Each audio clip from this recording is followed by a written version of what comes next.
পরিবারের সাথে 22 সাল থেকে আমার সম্পর্কটা একটু ভিন্ন। এর আগে সারা দেশের মতো একটা জেলা ছিল পঞ্চগড় আমার কাছে। 22 সালের নৌকাডুবিতে যখন আসলাম, এই সংখ্যা কি 72 না 82 ছিল? 72 ছিল। আমরা চেষ্টা করেছি ক্ষতিগ্রস্ত পরিবারগুলোর কাছে যাওয়ার। একটাই ছোট শিশুকে তুলে নেওয়ার সুযোগ হয়েছিল। সেই শিশুটি আজকে এখানে এসেছে। আমি বলেছিলাম যে ওরা একটু নিয়ে আসবেন, আমি একটু দেখবো। এর নাম হচ্ছে দীপু।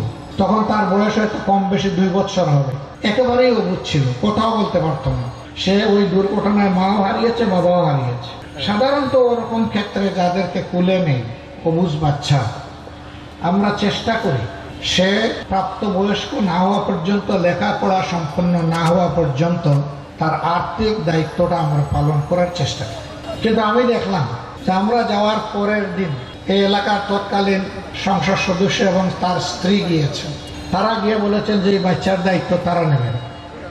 ভালো, সমস্ত ভালো কাজ আমরা করতে পারবো না, সবাই মিলেমিশে করার মাঝেই করলাম।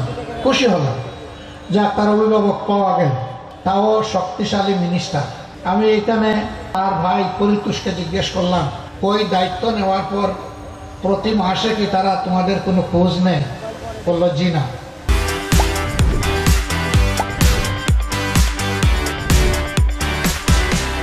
আমি বললাম তারা কি কিছু করেছিলেন? বলে হ্যাঁ করেছেন। তারা কি করেছেন? তো ওর জন্য জামা কাপড় মাঝে মধ্যে দিয়েছে। তো জামা কাপড় দিলে খাবে কি? তার পড়ালেখার যোগান কে দিবে? আলহামদুলিল্লাহ আজকে আবার তাকে একটু তুলে নেওয়ার সুযোগ হলো। এই দীপু যতদিন পর্যন্ত প্রাপ্তবয়স্ক না হবে, তার লেখাপড়া চলবে। আমরা এই পরিবারের সাথে প্রতি মাসের 1 তারিখে এসে হাজির হব ইনশাআল্লাহ। আমরা এখানে দেখবো না তার মা বাপ কোন ধর্মের মানুষ ছিলেন, আমরা দেখব তার মানুষ ছিল। আমরা মানবতাকে টুকরা টুকরা করতে চাই না।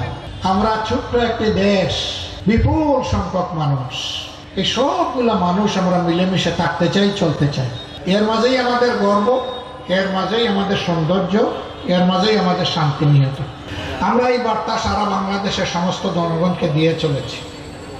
এখানে একটা কথা একেবারেই সাফ, এই কথাটি হচ্ছে আমরা এই দেশে কোনো মেজরিটি এবং মাইনরিটি মানি না। আমি আস্তে আস্তে রতন বাবুর বক্তব্য শুনছিলাম। তিনি বলেছিলেন আমি সংখ্যালঘু সম্প্রদায়ের একজন মানুষ। এই কথা আর বলবেন না, দলের ভিত্তিতে করার পক্ষে নয়। এই বদ হাসলত ছিল অতীতের প্রতি, আমরা সবাইকে নিয়ে চলার পর।